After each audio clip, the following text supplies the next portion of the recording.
teman-teman, selamat bergabung di pengenalan kelas 12. Materi hari ini kita mau masuk ke sifat kualitatif larutan.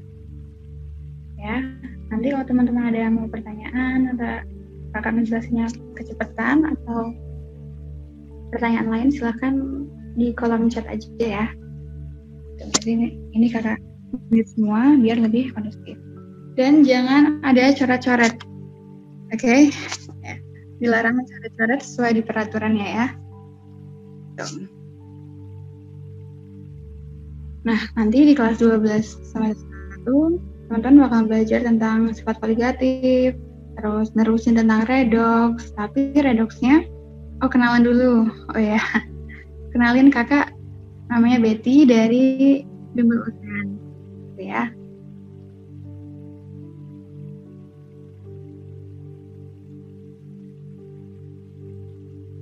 Oke, udah cukup jelas ya. Nah, sama teman-teman yang lain mungkin.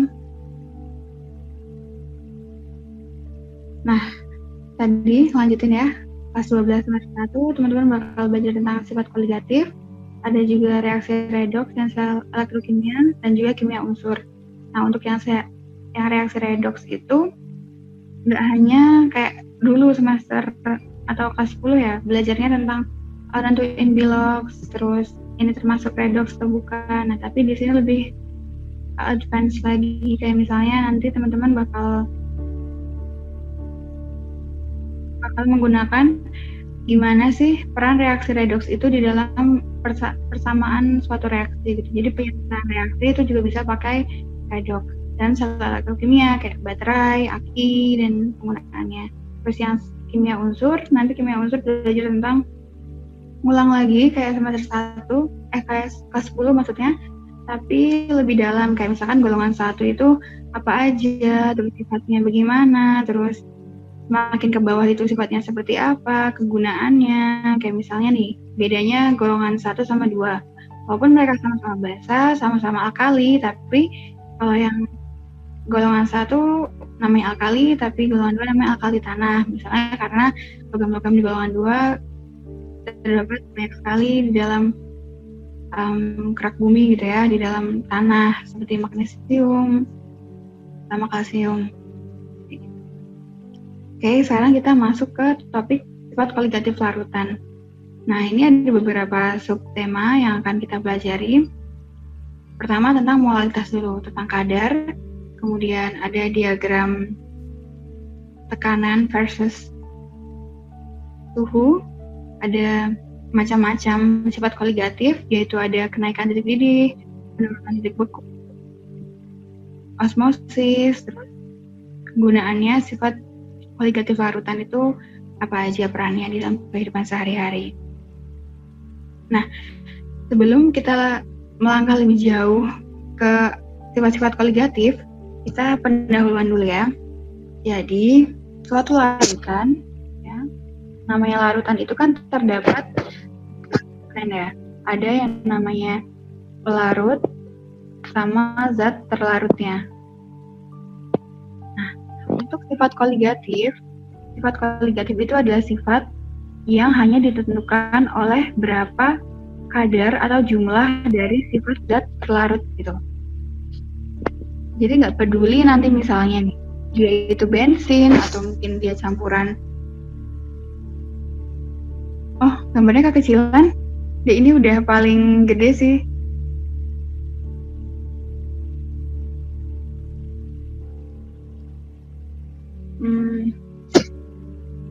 Kalau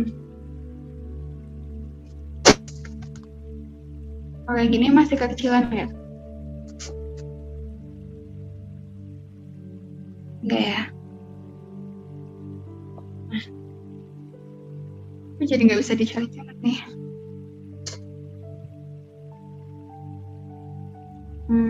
Ya, tadi yang sifat koligatif itu sifat yang bergantung, ya, sifat koligatif itu hanya bergantung pada jumlah zat terlarutnya aja. Gitu. Jadi kalau misalkan makin banyak zat terlarutnya, itu semakin akan mempengaruhi sifat koligatif. Jadi gini deh, gampangnya sifat koligatif itu. Kita manasin air sama manasin air garam. Itu titik didihnya akan tinggi mana gitu. Dia akan lebih tinggi yang air garam gitu, karena di dalam suatu larutan, misalkan ini murni nih, dia murni, sedangkan yang di sini tuh ada campurannya. Nah, semakin banyak zat campuran, semakin zat yang terlarut di dalam situ akan mempengaruhi jumlah dan akan mempengaruhi bagaimana sifat koligatifnya.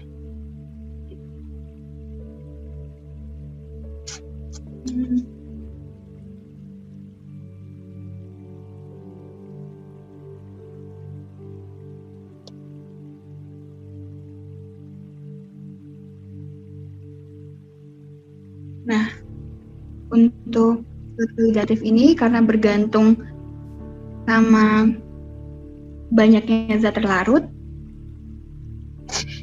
maka ditentukan pula oleh yang namanya konsentrasi. Jadi kita ada alkohol sebanyak 70%.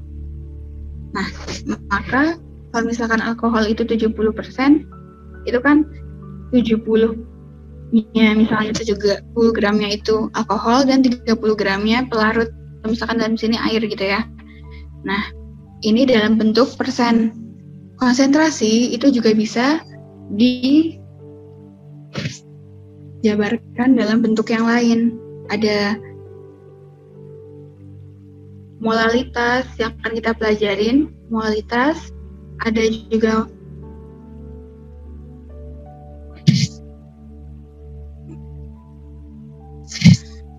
molar, ada juga nanti ppm atau bagian per juta, atau BPJ biasa disingkat. Nah, tapi di sini kita belajarnya tentang molalitas, karena molalitas ini akan dipakai di perhitungan nanti.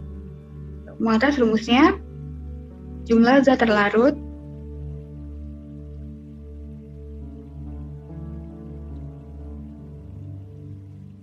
Jadi molalitas massa per mR-nya yang zat terlarut per 1000 kali gramnya pelarut.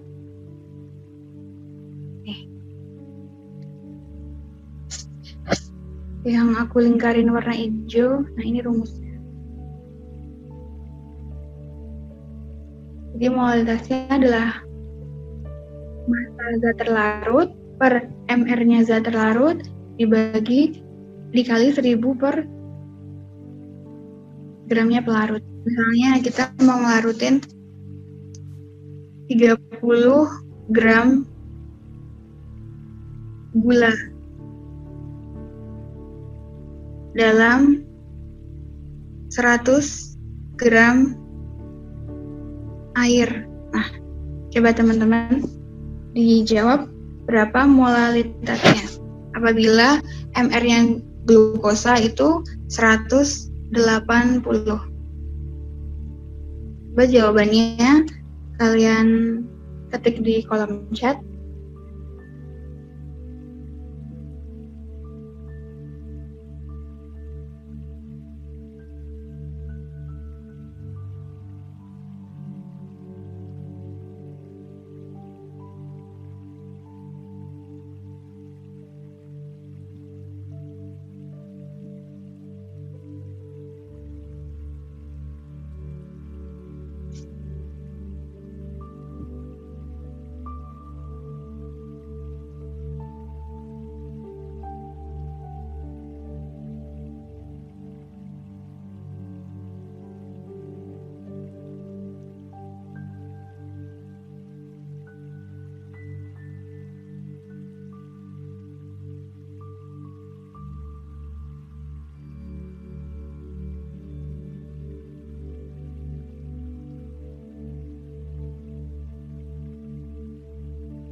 Gimana Dek? Suaranya udah jelas belum sekarang?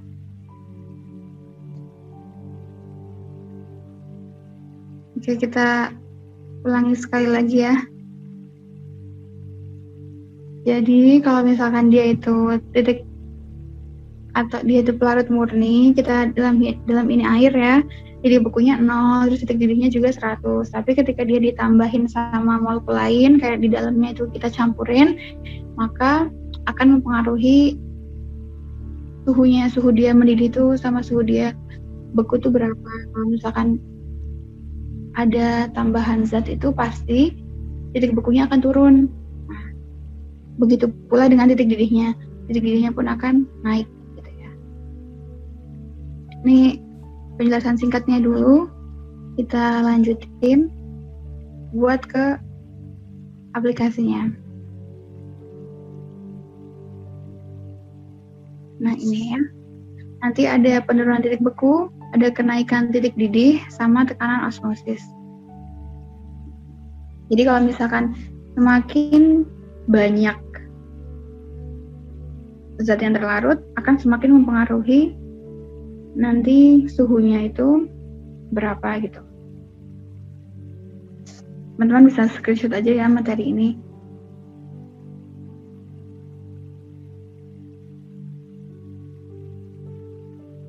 Oke, kita lanjut ke materi pertama tentang penurunan titik beku.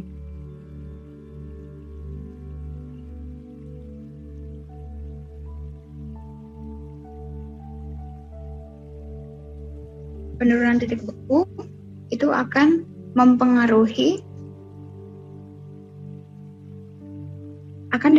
maksudnya oleh adanya zat terlarut. Jadi caranya adalah delta F, delta TF, delta TF. Dari sini deh dijabarin. Nah, molalitas tadi rumusnya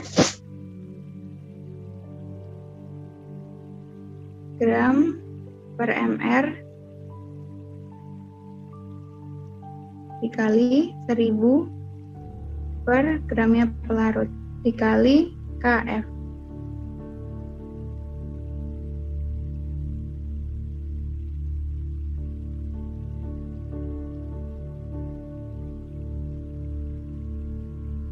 Jelas nggak? Kita ulangin. Delta TF sama dengan gram per mr dikali 1000 per pelarut dikali Kf. Nah, ini dikali lagi sama I. Nah, apa itu I? Kan kita mengenal ya, larutan itu ada larutan elektrolit sama larutan non-elektrolit. Untuk larutan elektrolit, itu I-nya sama dengan, yaitu rumusnya 1 N-1 kali alfa. Apa itu N? N adalah jumlah ionnya. Jumlah ion. Jadi misalnya ada di sini H2SO4, dia berapa ion? Coba diketik di kolom chat, H2SO4 itu punya berapa ion? Dia punya jadi H+ sama SO4 2 min. Tapi H+-nya di sini ada 2, makanya koefisiennya 2. Jadi ada berapa ion? Ada 3 ion ya. 2 H+ sama 1 SO4 2 min. Berarti kalau misalkan di sini contohnya I-nya sama dengan 1 plus 3 minus 1 kali alfa. Untuk elektrolit kuat pasti 1 ya. Nah, berarti 1 plus 2 sama dengan 3. Jadi kalau untuk larutan elektrolit, I-nya sama dengan N. Karena alfanya 1, maka mau dikali 1 pun tetap kayak hasilnya. Ya. Ini untuk larutannya elektrolit. I sama dengan N untuk elektrolit kuat. Elektrolit kuat. Jadi misalnya nanti ada soal berapa penurunan titik beku untuk H2SO4 sekian molal. Atau nanti ada HCl sekian molal. Berarti kita pakainya yang dia itu elektrolit kuat. Tapi kalau misalnya yang ternyata elektrolit lemah kayak CH3COOH, NH4OH, itu nanti alfanya tergantung sama di soal berapa.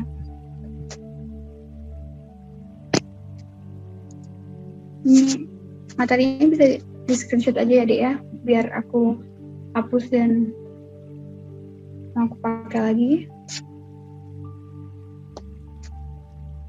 Sampai sini jelas ya? Jelas nggak? Di kolom chat bilang ya, jelas banget.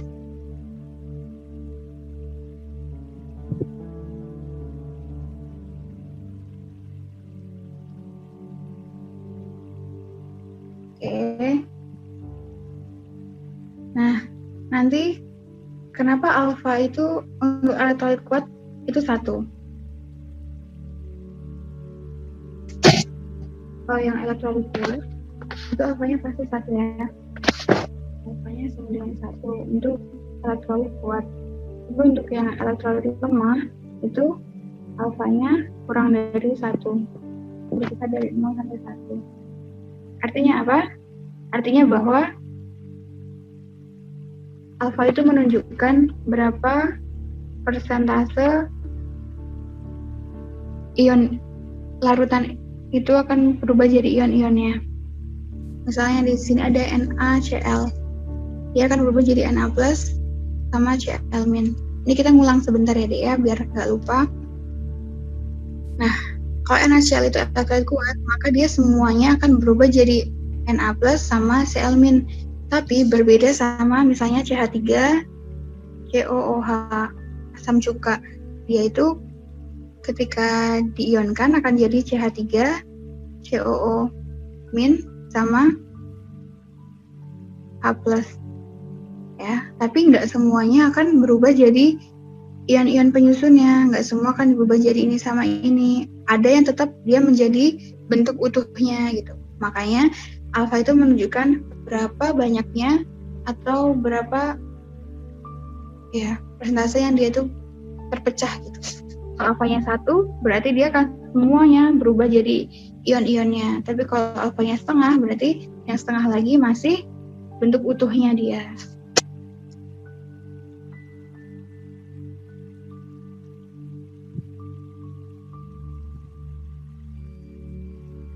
Kita coba ke latihan soal. Contoh soalnya maksud aku. Oke, pakai yang ini. Berapa titik beku larutan yang terbuat dari 10 gram urea dalam 100 gram air? Nanti udah diketahui juga KF-nya itu berapa. Molalitasnya 10/60 dikali 1000/100. Nah, kenapa di sini langsung cuma dikali KF? Delta TF sama dengan M kali KF. Kenapa nggak dikali I? Karena urea merupakan non-elektrolit ya. Dia tidak bisa menghantarkan listrik gitu, dia tidak bisa terurai jadi ion-ionnya. Makanya cukup M kali KF. Kalau yang I tadi hanya untuk larutan yang elektrolit, baik lemah maupun kuat. Oke, diingat-ingat ya.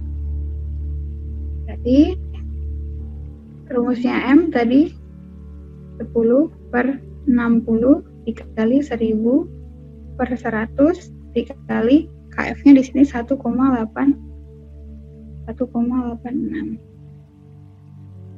Nah, jadi TF larutan itu sama dengan T pelarut dikurangin delta TF. Nah, di sini itu kan ketemu ya, Dek. Delta TF-nya itu 3,16. Nah, T pelarut, TF pelarut, dalam ini air ya pelarutnya. Nah, air itu kan 0. Titik bekunya. Kita dikurangi aja 3,16. Makanya jadinya minus 3,16.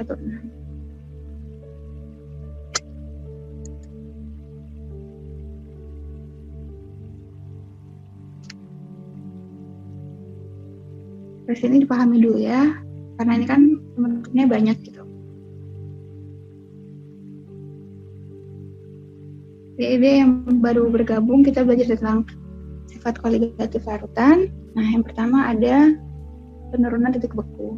Jadi kalau misalnya suatu larutan itu ditambah, di suatu pelarut nih, cuma air aja, ditambahin sama gula, urea, setiap larutan, ini deh rumusnya.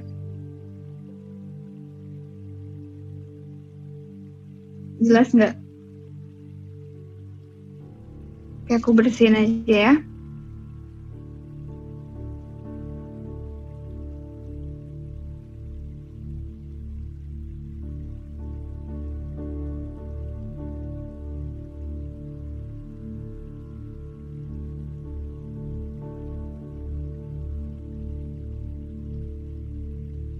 TF-nya pelarut, kurangin delta TF.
Materinya sebenarnya nanti aku tanya sama Kak Saras dulu ya, apa boleh di-share atau enggak, karena yang kemarin itu enggak sih. Tapi untuk sementara kalian coba screenshot dulu ya, Dek ya.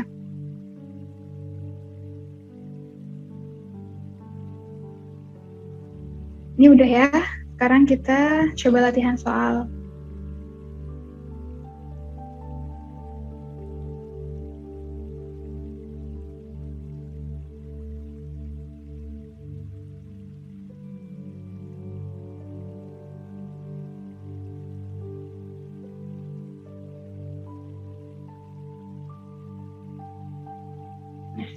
Coba deh dikerjakan yang ini sesuai dengan rumus tadi.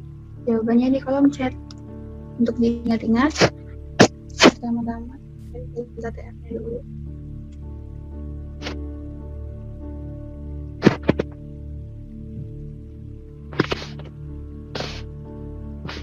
Buat materinya di screenshot dulu ya, Dek ya, sementara ini.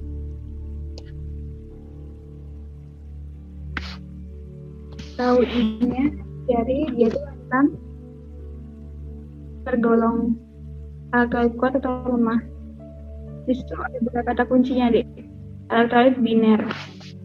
Alkaloid biner itu maksudnya ketika dia diionkan, N-nya itu jumlahnya 2. Kayak misalnya KCl, jadinya K plus sama Cl min. Dia N-nya sama dengan 2. Gitu. Jadi nanti I-nya di sini kalian tulis, I-nya sama dengan N ya.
Iya deh, ini bukan berhenti tapi coba kalian kerjakan, terus nanti jawabannya terus di kolom chat. Oke, gitu ya, jadi bukan berhenti maksudnya.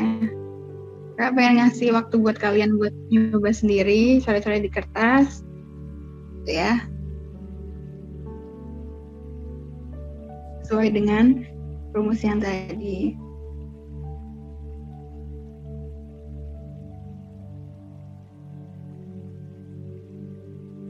Nah, untuk delta TF-nya di sini berapa? Apakah yang apakah yang minus 1,24 atau yang mana?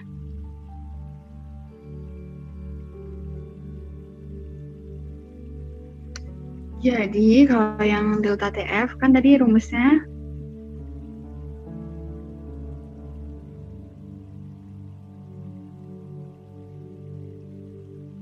TF larutan, tadi kan rumusnya sama dengan TF-nya pelarut dikurangin delta TF. Nah, di sini TF-nya larutan membeku pada suhu minus 1,24 sama dengan 0 dikurangin delta TF. Berarti delta TF-nya 0 dikurangin minus 1,24. Nah, berarti delta TF-nya 1,24. Terus kita masukin ke rumus yang ini.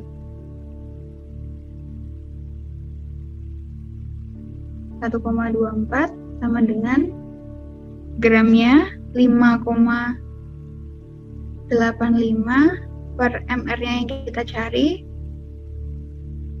dikali 1000 per pelarutnya 500 dikali KF-nya 1,86 dikali I-nya sama dengan N ya tadi, karena itu biner, N-nya 2. Karena yang tadi nggak muat ya, yang atas itu coba semua hasilnya dikali dibagi, hasilnya berapa?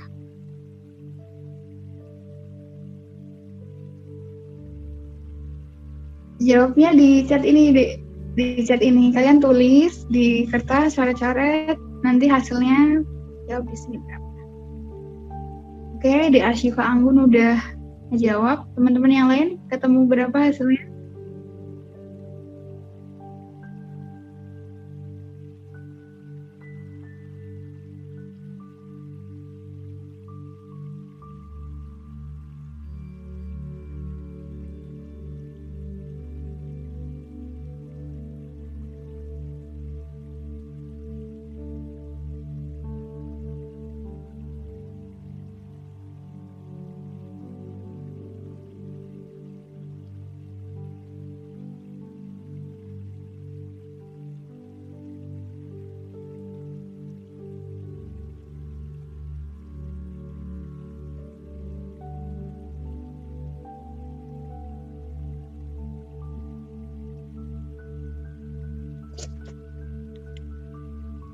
Mirip Nafi.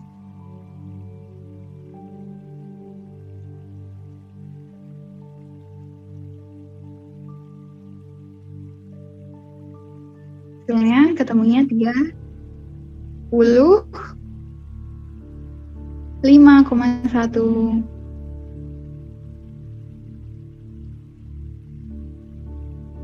Ini yang bawah ngitung beneran ya teman-teman ya.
kita tutup hasilnya.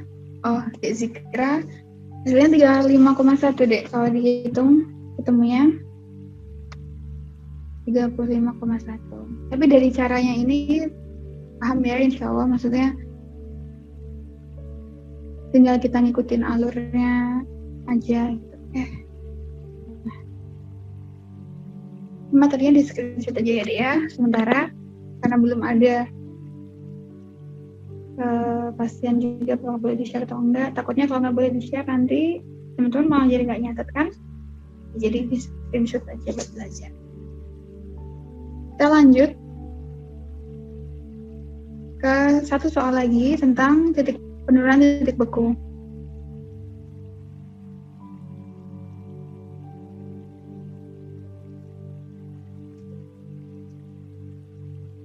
Nomor 13 kan 12.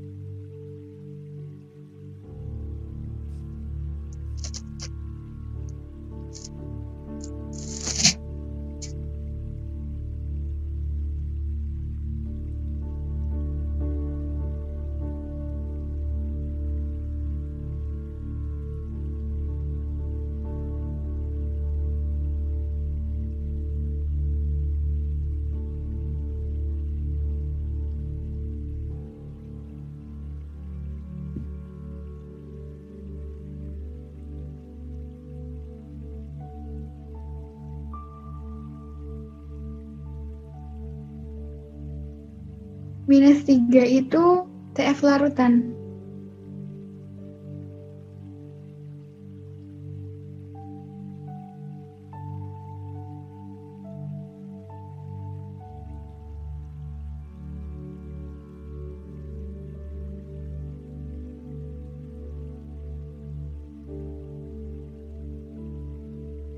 Nah, jadi buat diingat sama teman-teman, kalau di bawah 0 itu pasti TF larutan.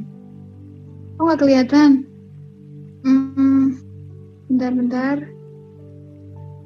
Ini udah kelihatan belum?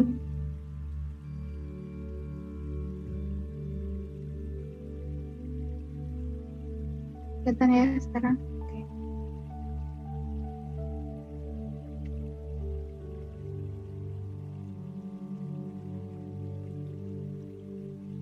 Oke, jadi minus 3 adalah TF-nya. Berarti delta TF-nya 0 dikurangi minus 3 alias 3.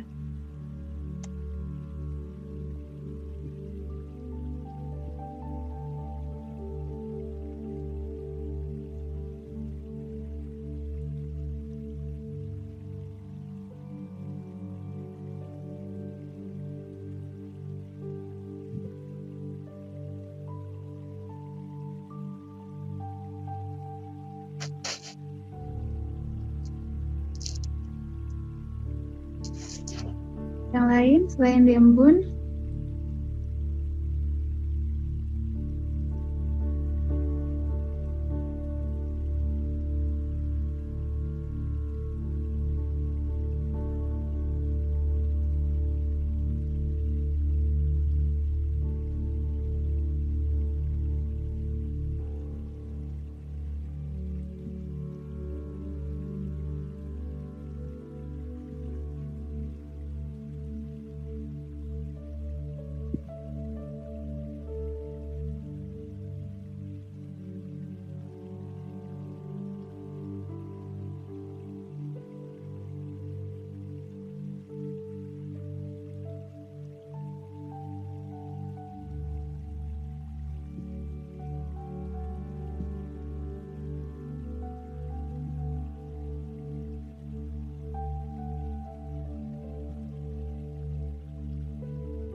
Jika dia dipecah jadinya AL sama SO4. SO4 pasti muatannya 2 minus. Jadi jumlahnya ada 3. AL muatannya 3 plus, nah jumlahnya ada 2. Berarti ionnya ada 5.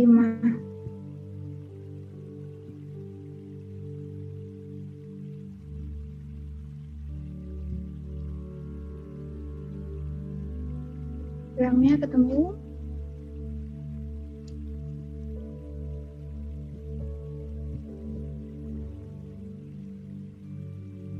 Banyak 20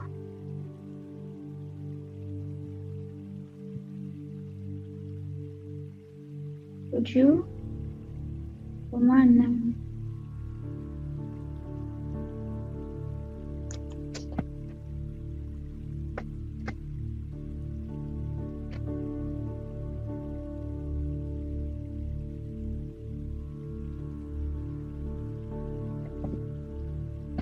Oke, udah ya.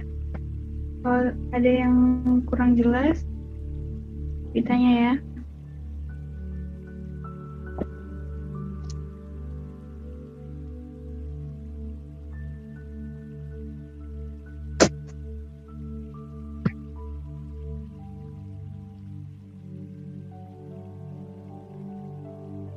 Oke, kita lanjutin ke materi selanjutnya. Oh, menemukan ion masih bingung ya, Dek? Jadi nentuin ionnya itu udah kita pecah dulu. Jadi ion-ion penyusunnya. Misalnya nih, Dek, yang Al2SO4 3. Oh iya, kita mulai dari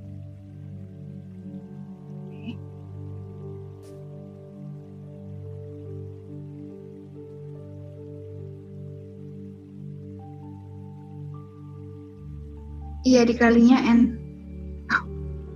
Jadi ya. Untuk menentukan jumlah ionnya dulu ya, kita pecah deh. Nah, Al 2SO4 3 kali. Nah, ini kalau kita ionkan, dia jadinya kan Al. Nah, sama SO4. Nah, SO4 itu kan anion yang mutlak ya. Dia udah pasti muatannya -2. Namanya sulfat. Nah, aluminium, kita ingat lagi, aluminium itu golongan 3A. Makanya dia positif 3. Oke, sampai sini paham ya? Ini udah default yang udah kalian harus ngerti sih, karena ini nggak bisa ditawar lagi gitu loh. Untuk mengetahui dia ionnya apa, penyusunnya emang harus hafal yang kayak PO4, NO3. Harus diingat ya, Dek, kayak nanti ada CO2, CO32-, karbonat, NO3-, PO4 3-, kayak gitu. Karena nanti ini juga bakalan keluar di reaksi redoks gitu. Reaksi redoks tuh nanti muatannya itu sangat berpengaruh ke bilangan oksidasinya. Nah, terus kita lihat di sini indeksnya menunjukkan jumlahnya ion itu. Jadi SO4 dalam kurung 3 kali, berarti SO4-nya ada 3. Hasilnya ada 2, makanya di sini 2. Untuk senyawa AlSO43 ini adalah muatannya netral. Muatannya sama dengan 0. Muatannya netral. Jadi maksudnya ketika ketika dia pecah jadi Al sama SO4, muatannya setara. Di sini kan ada 2 ion Al3+. Muatannya berarti 2 kali plus 3. Muatannya plus 6. Sama juga yang di sini. Dia muatannya 3 kali -2. Muatannya -6. Jadi kalau kita ditambah jadinya 0. Kayak gitu. Berarti jumlah ionnya ada berapa? Yang AlSO4 3 kali, Al2SO4 3 kali. 2 ditambah 3. Sama dengan 5. Oke. Loh, kok hilang?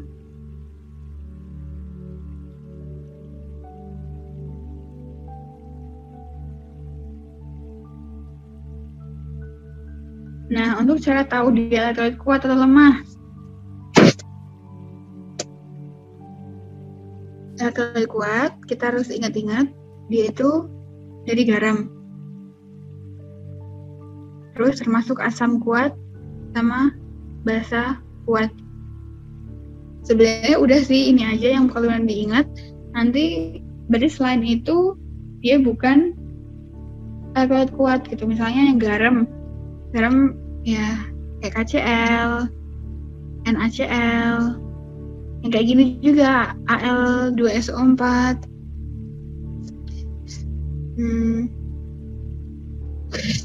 Jadi yang paling mudah untuk diingat adalah kalau garam itu golongan 1, 2 ketemu golongan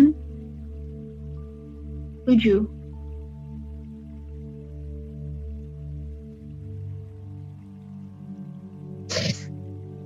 Jadi misalnya golongan 1 ada Na ketemu sama golongan 7A, itu ada Cl gitu ya. Nah jadinya NaCl.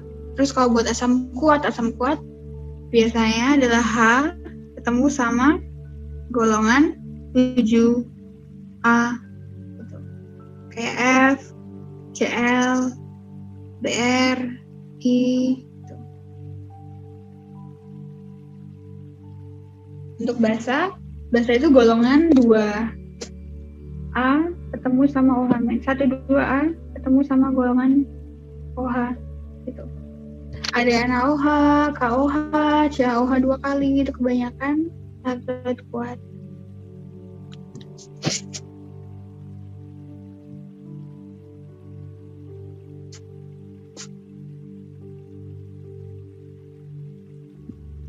Oke, kita lanjutin ya. Mbak sini masih ada yang mau ditanya nggak? Berarti nanti selain garam, selain asam kuat, selain basa kuat, dia termasuk elektrolit yang mana?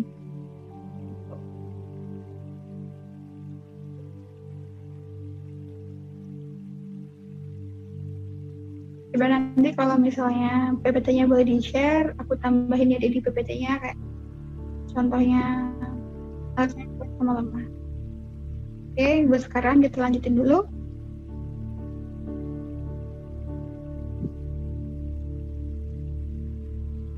Ke materi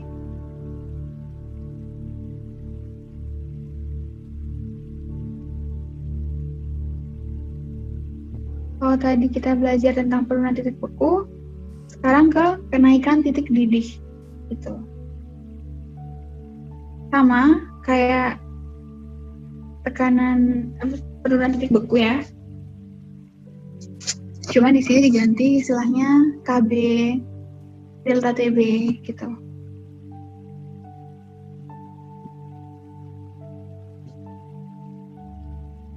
Delta TB sama dengan M dikali KF dikali B dikali I untuk yang larutan elektrolit. Tapi untuk yang non elektrolit tinggal M dikali KB. Tuh. Nah, kalau tadi itu titik beku larutan itu pasti di bawah 0. Nah, kalau ini sama, dia di atasnya, tapi di atasnya larut air. Jadi, TB larutan, titik didih ya, boiling point, disingkatnya TB, sama dengan TB pelarut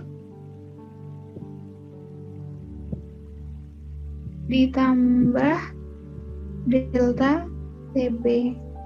Jadi perlu diingat bahwa kalau dia itu udah campuran, titik didihnya pasti akan di atas 100. Gitu. Jadi misalnya di delta TB larutannya berapa ketika delta TB-nya ketemu 0,5, berarti 100 ditambah 0,5, jadinya 100,5 misalnya derajat Celcius. Kita langsung ke contoh soal ya biar lebih paham.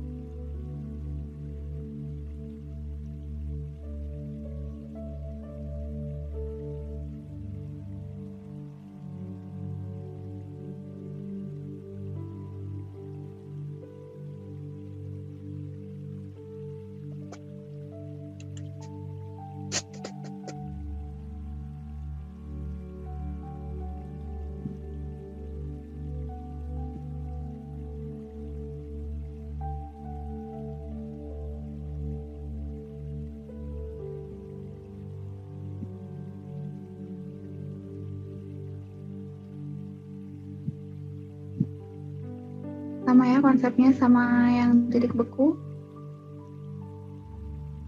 Sekarang kita latihan soal.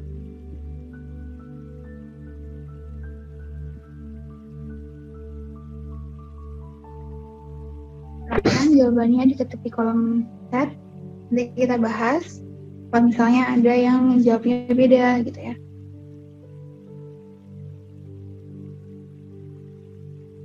Kita tulis rumusnya biar teman-teman ingat.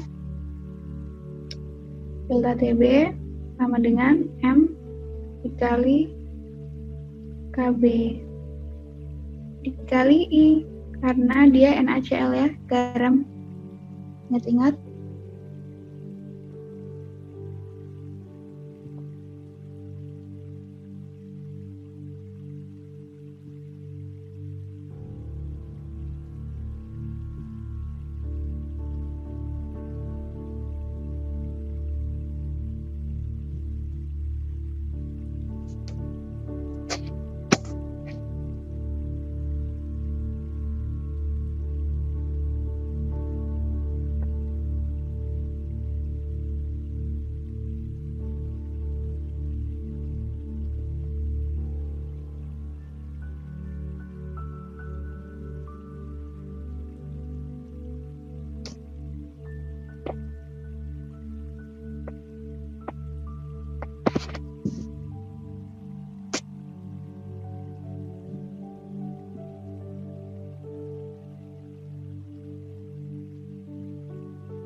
Yang lain ada yang jawab selain 100,42?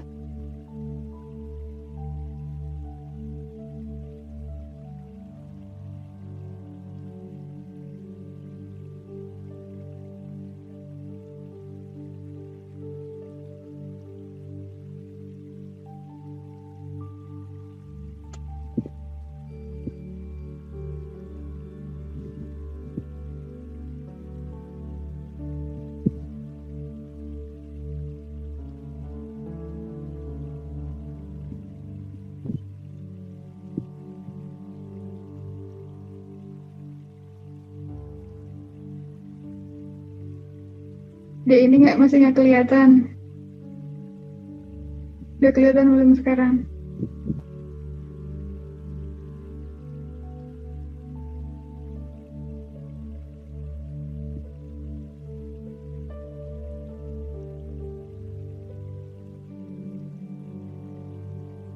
Oke.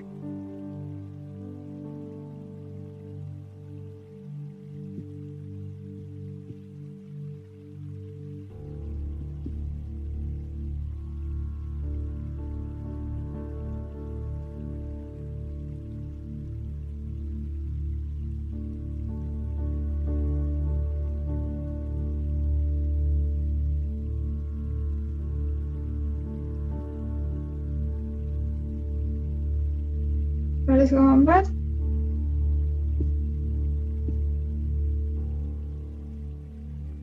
Ya.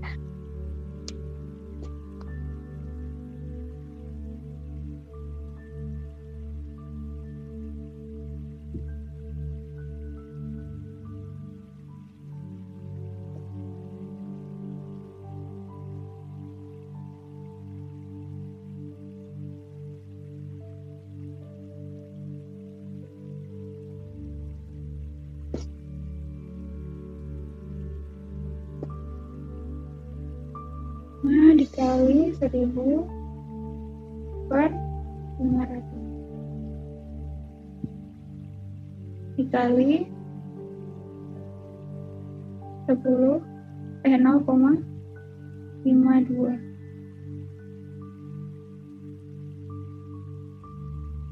kali 2.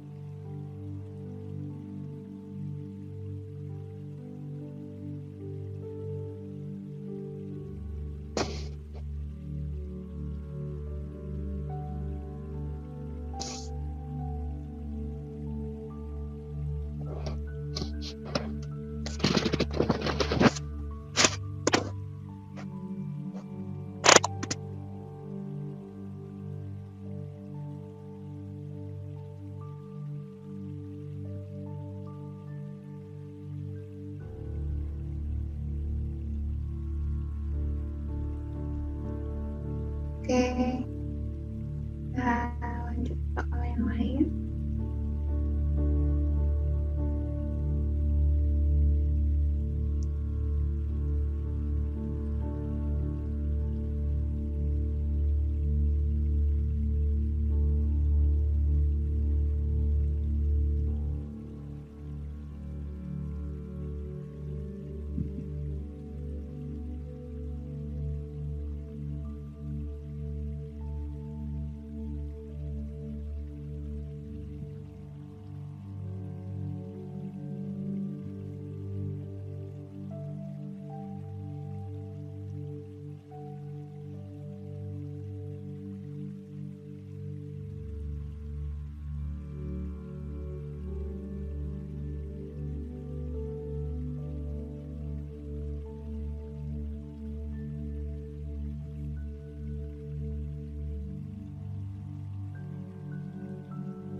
Iya, Dek. Tadi yang sebelumnya hasilnya 100,4. Sekarang lanjut ke yang sini ya. Hal terakhir,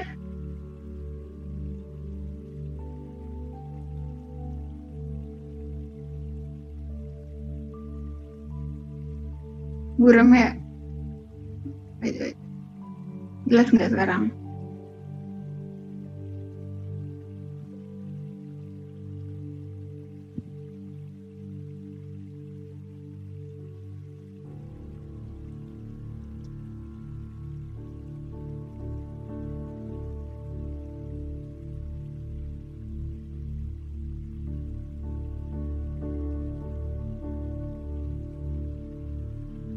Hasilnya tadi ada yang jawab 2,9.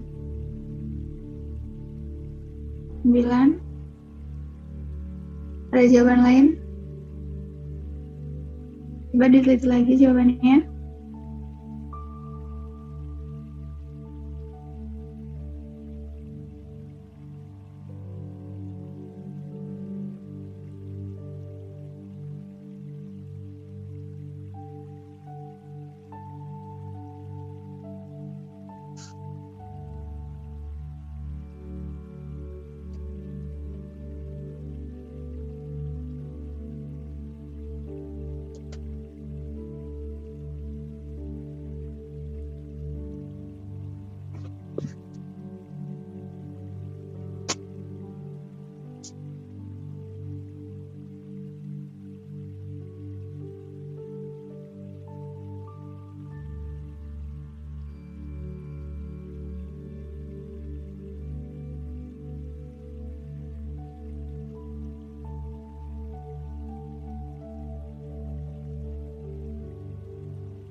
Jadi delta TB-nya BaCl2 itu sama dengan 1,4 dikali delta TB-nya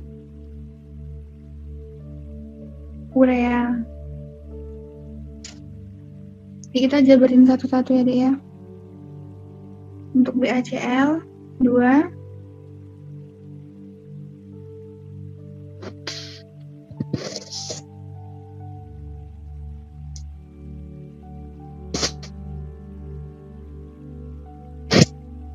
rumusnya masanya 1,4,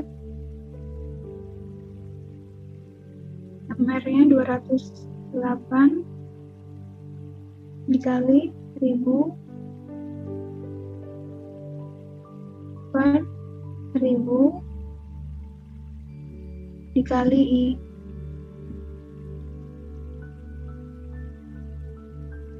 Nah, I ini yang mau kita cari.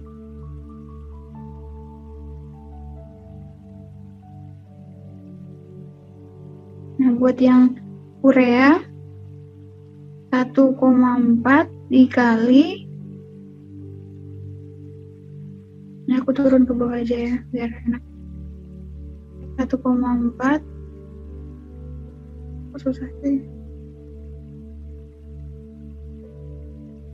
1,4 dikali masanya 3/60 dikali 1000 per 500 dikali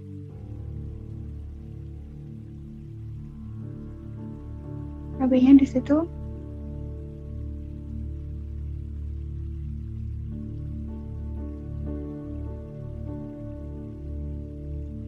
Karena KB-nya itu kan sama ya, di kanan sama kiri, kita bisa coret. Jadi langsung aja hasilnya ini sama hasilnya ini berapa?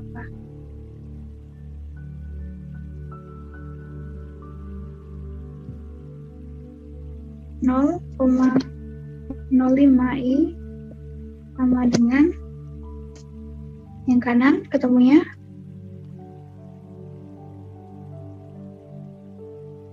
1,4 dikali 0,1.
Ya, karena urea kan non elektrolit ya, Dek ya.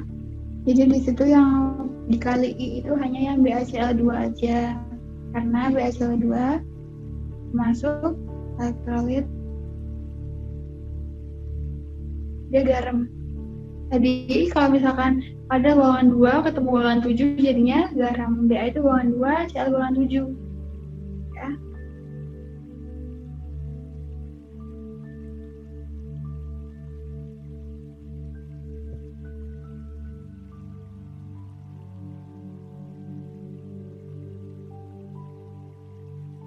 Ada yang mau ditanya?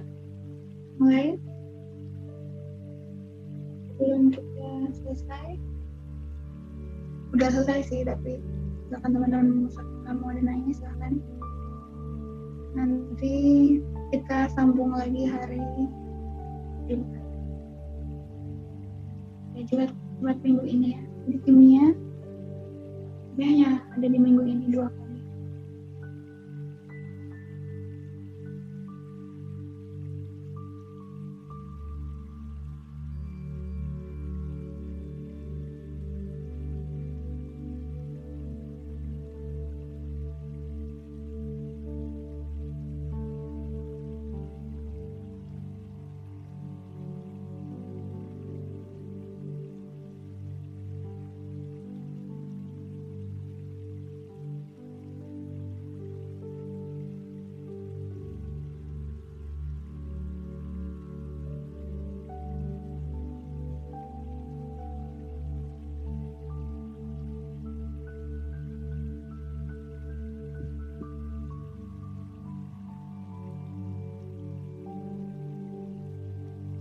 Nah, ini belum selesai ya.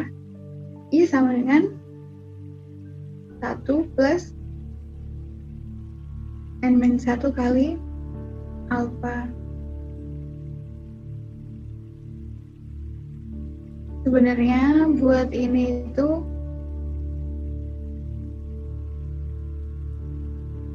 I-nya pasti 1 deh, karena dia kan elektrolit kuat ya. Jadi sebenarnya ditanyakan pada soal ini itu bukan derajat ionisasi, tapi ke I-nya itu berapa. Tapi kalau mau kita jabarin bisa, alfanya berarti I sama dengan 1 plus N-1 kali alfa. 2,8 sama dengan 1 plus 2-1 kali alfa.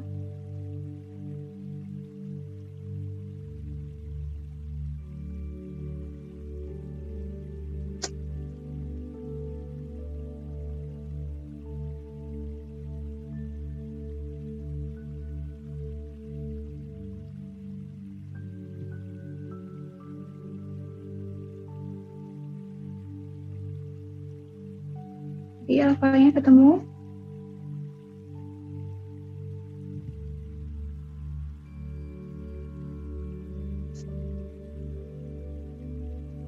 1,8 ya.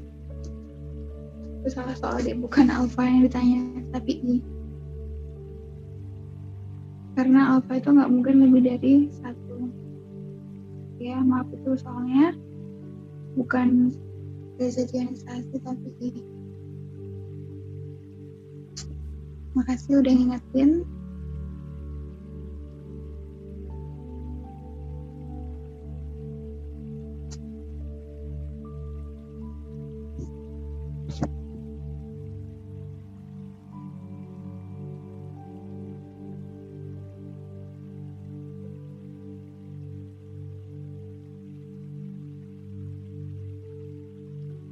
Ada pertanyaan lagi ya di kolom chat ya.